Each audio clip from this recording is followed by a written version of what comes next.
Hey guys, it's Big Mike, and today I want to show you how to create an advanced strategy with EasyLanguage. Now, it's been almost 18 months actually, and I did a similar video to create more or less the exact same strategy for NinjaTrader. And like I said, it's about 18 months ago, and I'm going to post a link to that video in the thread in case you want to watch it. But it was actually one of the last things that I really ever did for NinjaTrader. And I've been using MultiCharts for about 2 years now, and pretty much exclusively for going on 18 months or somewhere in that neighborhood. So I thought it would be a good idea to create a EasyLanguage strategy, which you could use with both MultiCharts and TradeStation, and just kind of cover some of the basics. Okay, so what I'm going to show you today is creating a strategy that lets you optimize the variables for the SMA, the EMA, and the HMA. And we're basically going to look at a simple condition like if all three of these are rising, we're going to go long, and if all three of these are falling, we're going to go short. Now, the optimizer is going to come back and it's going to say that this is extremely profitable.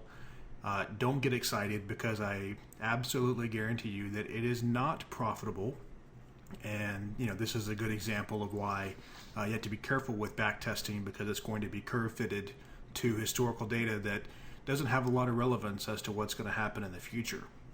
So bear that in mind when you're looking at optimization results or backtest results. You have to just keep in mind that you can't trust everything you see. All right, so we're also going to optimize the targets, and I like to do cumulative targets, so that, for example, target 2 is always bigger than target 1, and target 3 is always bigger than target 2. So we basically add these together. So like we're going to take target 1 and target 2 together to get this value. And then for this one, we're going to take target 1, target 2, and target 3 all together in order to get the cumulative value. So this kind of keeps a logical order. The optimizer otherwise might end up with target 3 being smaller than target 2, or target 1 being bigger than any of them, and it doesn't make a lot of sense. So this keeps things nice and orderly. And we will also optimize the stop size, and we're also going to throw in an option that will allow the optimizer to decide if we should move the stop to break even after target 1 is hit, or after target 2 is hit. Okay, so that's what we're going to do, and now let's do it. So I'm going to bring up my Power Language editor, go to New Signal, give it a name, and there we are. Now, I want to apologize in advance. Ever since I broke my left hand, a couple fingers, and damaged my wrist and everything on my left hand, I am not as fast of a typer as I used to be, but I'll try to go as quickly as I can here. And I'm going to explain things as we go. Okay, so the first thing that I'm doing here is setting up the input. And these are the inputs where we can define the links, for example, like I'm doing here, the SMA length. We can define whether or not the optimizer is going to optimize on this value or not. So it's just an input parameter is all it is. And these values that I'm typing in here, these are just something to start with. These are just top of my head values, and the optimizer is going to come back and it's going to choose whatever values it thinks is more appropriate or the most profitable. So this is just something to get us started. Okay, so those are all pretty self-explanatory. Now for this one, this is our break-even variable. Now the MultiCharts optimizer does not have an option to optimize a Boolean, true or false. It won't flip it back and forth just to optimize it. So we're going to just use a regular value, and what we'll do is we'll say 0 is false, 1 is true. This is just a comment to ourselves. The 2 forward slashes, that's a comment. And we'll start with 0 just as the default, and we'll see which is more profitable. Okay, whoops, that should be a semicolon. So those are our inputs. Now the next thing that we do is define the working variables that we're going to be using inside of the strategy. So the first one that I like to do with pretty much all my strategies is, having hard time typing here, is the tick size. This is a variable that's actually built in as a default variable in NinjaTrader, but is not a default variable in EasyLanguage. So everywhere that I want to know the tick size, instead of typing all this, I can just refer to the variable, which will do it for me. Okay, then we're going to track the SMA variable, EMA variable, the HMA variable. Now the HMA is not included as a default indicator inside of MultiCharts, but in the thread that I create for this video, I'll give you a link to the code which I posted last year for the HMA function. Okay, then let's do our target 1. Now, as I mentioned before, we're going to keep these cumulative. So the first one is just by itself, but target 2, we're going to take target 1 plus target 2, multiplied by the tick size. Target 3, we take target 1, target 2, and target 3, and multiply it times the tick size. Yeah, with my left 2 fingers not working too well, it's sometimes really hard for me to hit the shift key. That's one of the things that I mess up on, so I apologize for the typos.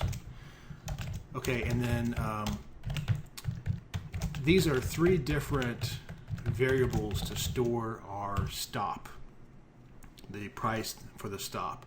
And the reason I'm doing it this way will become evident here in a few minutes when I get the rest of the code written. Okay, so let's start by just setting up these variables. So that right there is basically telling us to compute the SMA based on the length that we've entered up here in the input variables, and it'll be whatever value we decide to make it, or the optimizer decides. I also want to mention, I know my mouse is real jumpy. You see it jumping around. My USB cable has a small cut in it, and it's making it's doing that because of the signal noise, I guess, or whatever. I've got a new cable on the way, but it's not here yet. So hopefully it's not too annoying seeing my mouse bounce around. Okay, so that's the same thing for the EMA, which is an exponential average. It's built into MultiCharts. Now for the HMA, I'm going to call a function that's not built in, but you can see it looks pretty much the same. And again, I'm going to post the code for the HMA on the thread. Okay, so all we're doing is basically setting up this variable to store this value. So that's the SMA, this is the EMA, that's the HMA. Pretty straightforward. Okay, so now it's time to open new positions. So we'll do a little comment line there just so we can keep track of what we're doing. And the first place that I'm going to start is to decide whether or not we are flat. Okay, so if market position equals 0, then that means that we don't have a position currently open. Otherwise, it would equal 1 for a long or -1 if we're short. So we only want to open a new position if we are flat. So let's set our condition for when we're going to go long. So if the SMA is rising, now this means if the current bar SMA value is higher than it was 1 bar ago. That's what that means. And we're going to do the same thing for the EMA. We're going to do the same thing, if I could type, for the HMA. Then begin. Okay, and what we're going to do is buy, and this is what we're going to name the buy signal. We're going to buy 3 contracts because we have 3 targets. Next bar at market. So this is basically telling us that if the SMA is rising, the EMA is rising, and the HMA is rising, then we're going to go ahead and buy, we're going to go long 3 contracts at market. So now we can cheat a little bit and duplicate this with cut and paste for our short. We'll just change the logic here just a little bit. Sell short. And change the comment. Excuse me. Okay. So that's our opening new positions. Kept it very simple for this demo. So now let's manage the open orders that we already have out in the market.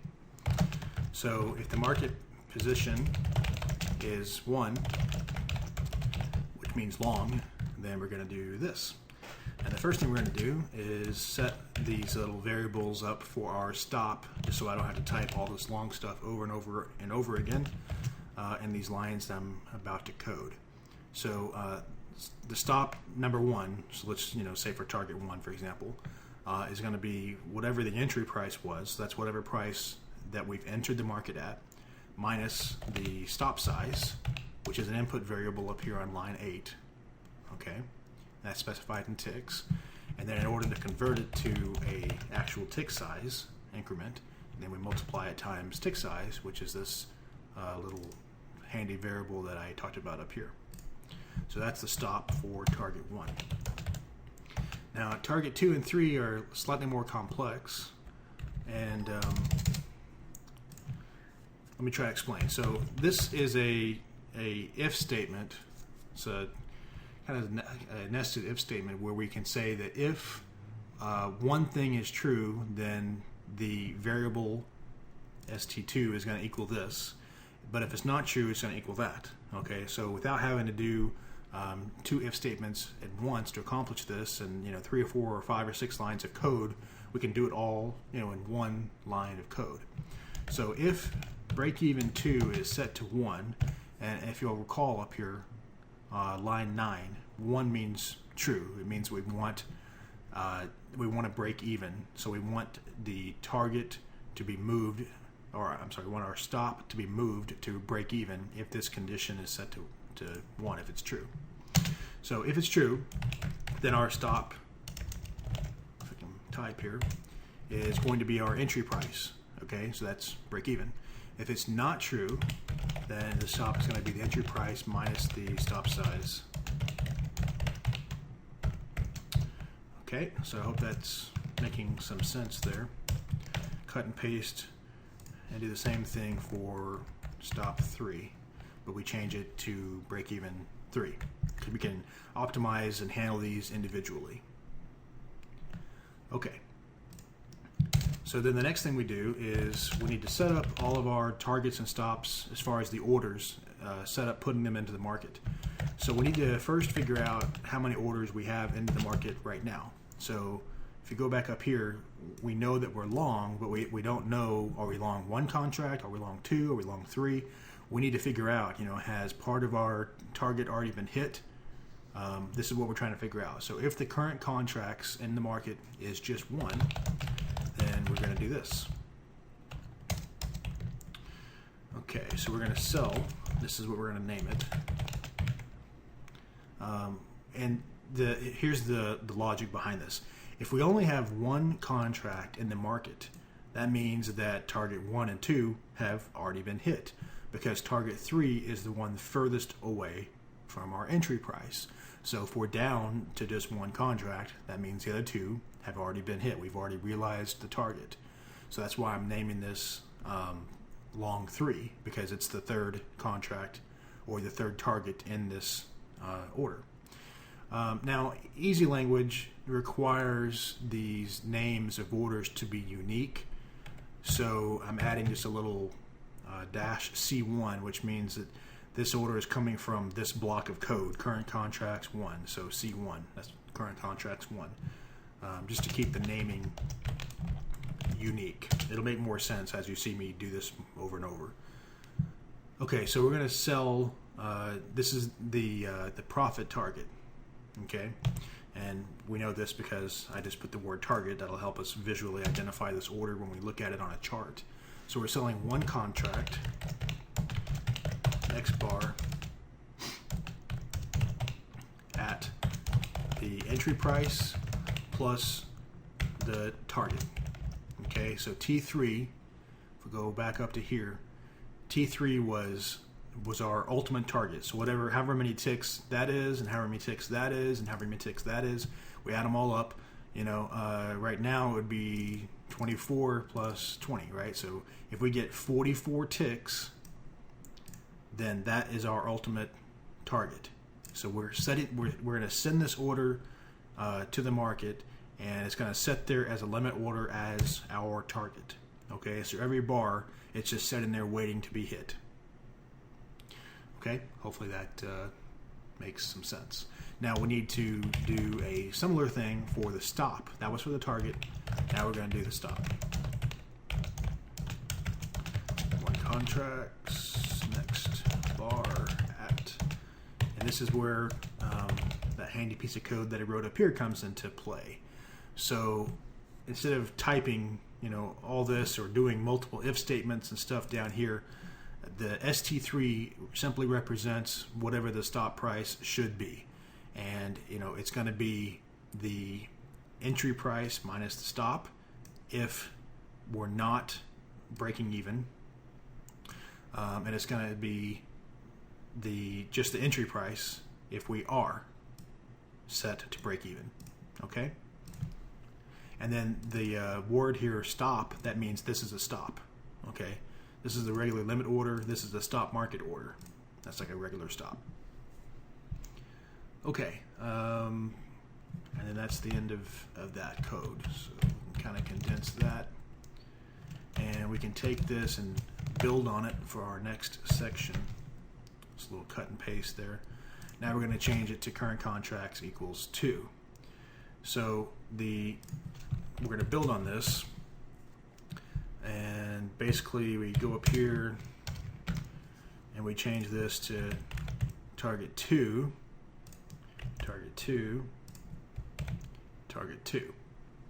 So reviewing this, if we have if we have 2 contracts in the market right now, then we need to set up the target and the stop for contract or for target number 2, and the target and the stop for target number 3. Okay, so hopefully that makes some sense.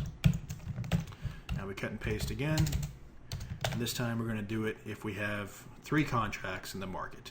So, for example, this would be the first one that would be true if we just placed an order and it's in the market and we just entered a new position. Then we got 3 contracts on, and we're going to set up all of our targets and stops for all 3 contracts. Okay. And then, once target 1 is hit, then we only have 2 contracts in the market, so we're only going to set it for target 2 and target 3. And then once current contracts 1 is true, we only have 1 target remaining in the market. That's target 3. Okay, so I've got to change the name. I also just realized I forgot to change this to 2. If you don't change it, then it would have equaled the same as what I'm typing down below, and EasyLanguage would complain that it's not a unique name. So that's why I'm doing that.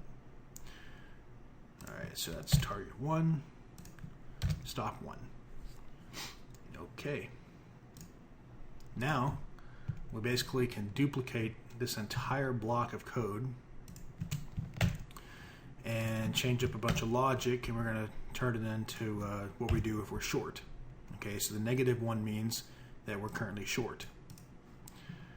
Okay, and so the first thing we do is change the logic for the stop, right? The stop's higher, not lower.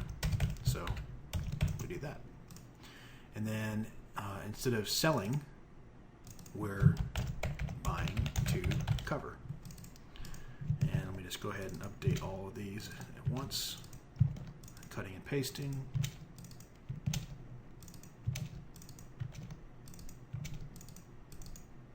If I can get my mouse to work.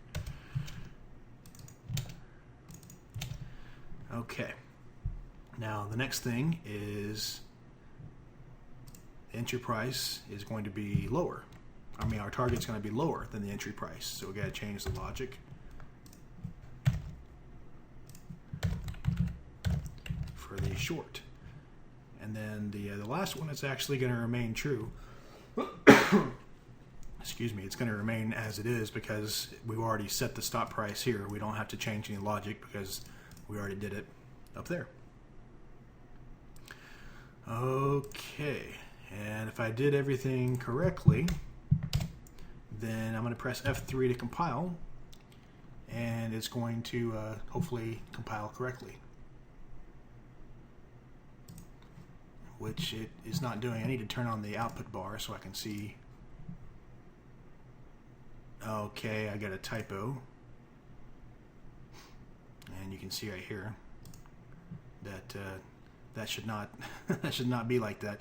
This is what I was saying before, that the each name has to be unique. Okay, so down at the bottom it says line error 83 has an error in it,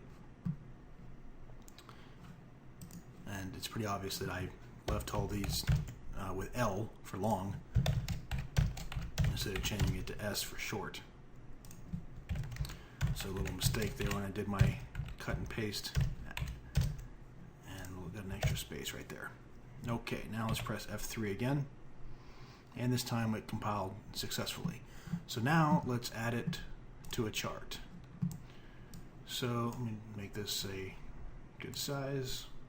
This is just a 5-minute chart of the euro, nothing fancy. And I'm going to insert the study, and it's right there, BMT Moneymaker.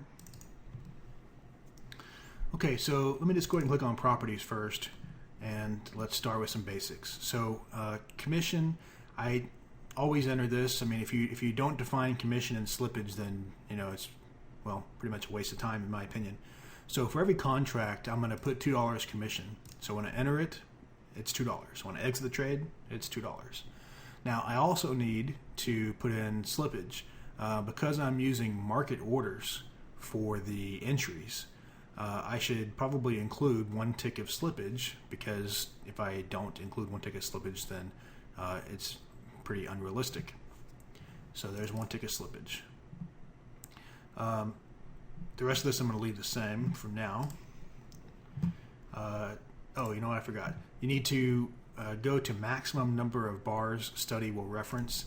In this case, because our code back over here, we had that really big SMA value of SMA 200.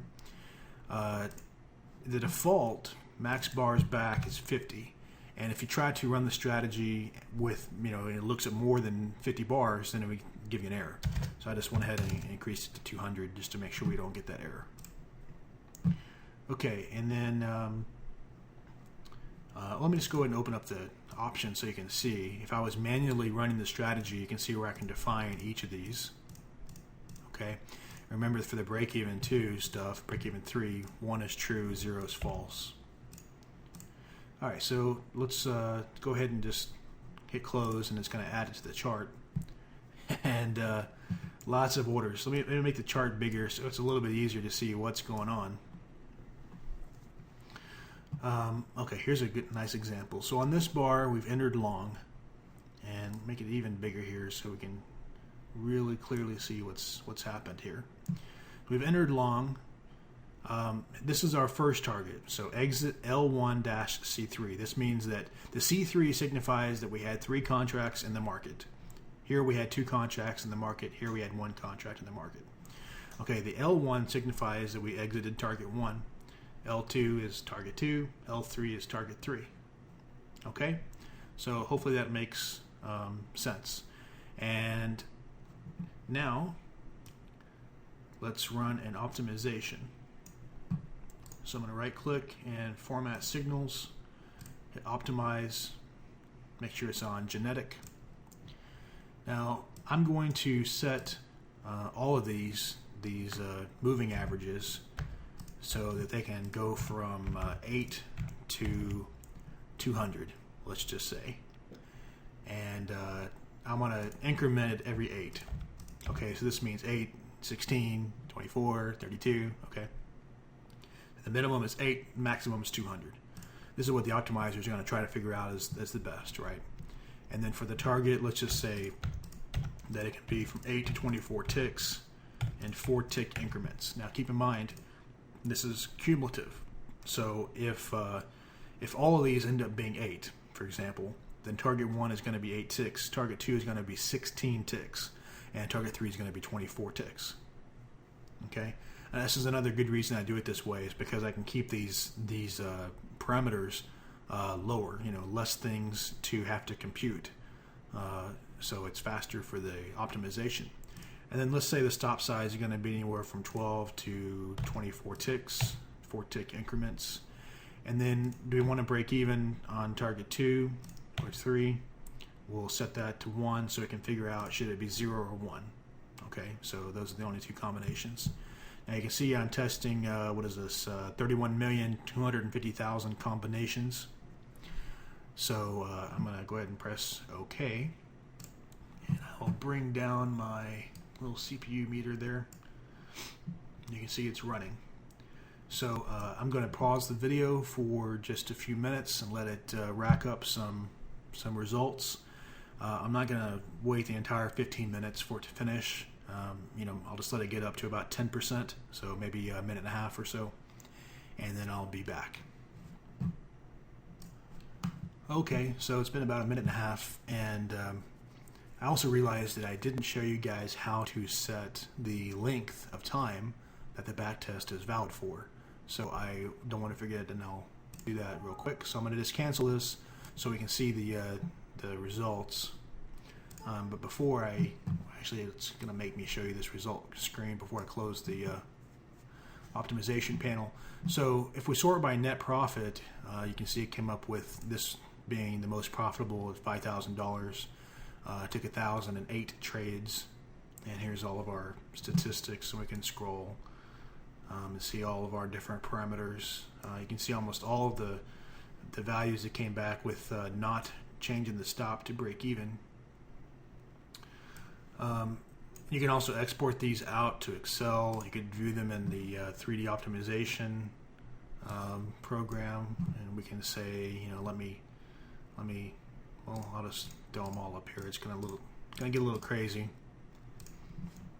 and that's what the 3D looks like. You can zoom in, you can change the x-axis, and etc.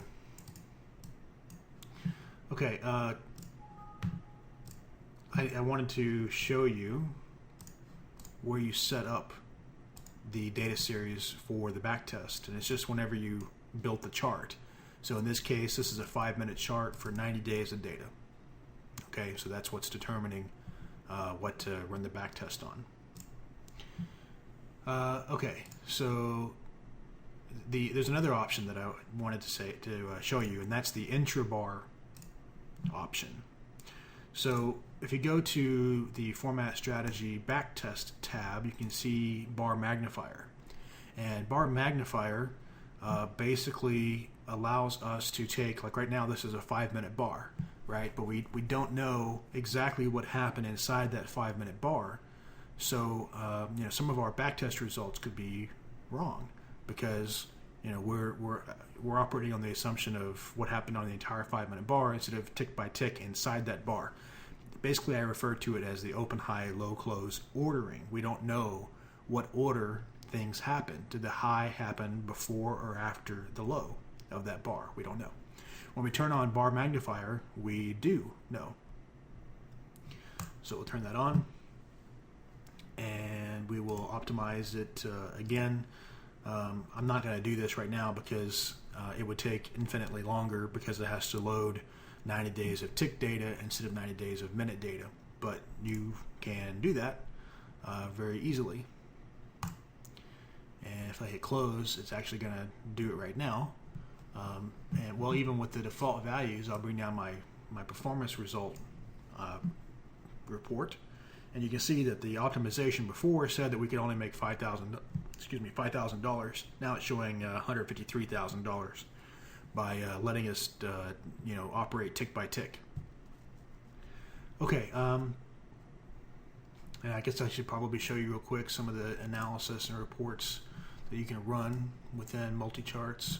You get a list of trades, you get a breakdown, you can look at outliers, the run up and drawdown,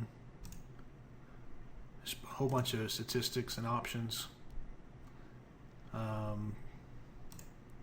graphs, the MAE and MFE graph. Let's go back up here. Here's a summary report, some common financial ratios, analysis of how long you're in the market, how long you're flat, that kind of stuff, your equity curve. You can see there's some kind of, there must be some kind of error in the data or something. We had one trade, looks like, that made us $160,000 or whatever the math is. So this helped you find that really fast and maybe fix your data. It could have been whenever the contract was adjusted, since I'm using a continuous contract. Equity curve for longs and shorts separated. How much money you would have made if you just did a buy and hold strategy. Close to close equity graph. So lots of different options on the performance report. Okay guys, I think that covers just about everything. So hopefully this video has been useful to you, and if you have any questions, then just go ahead and ask them on the thread, and I'll see you guys on the forum.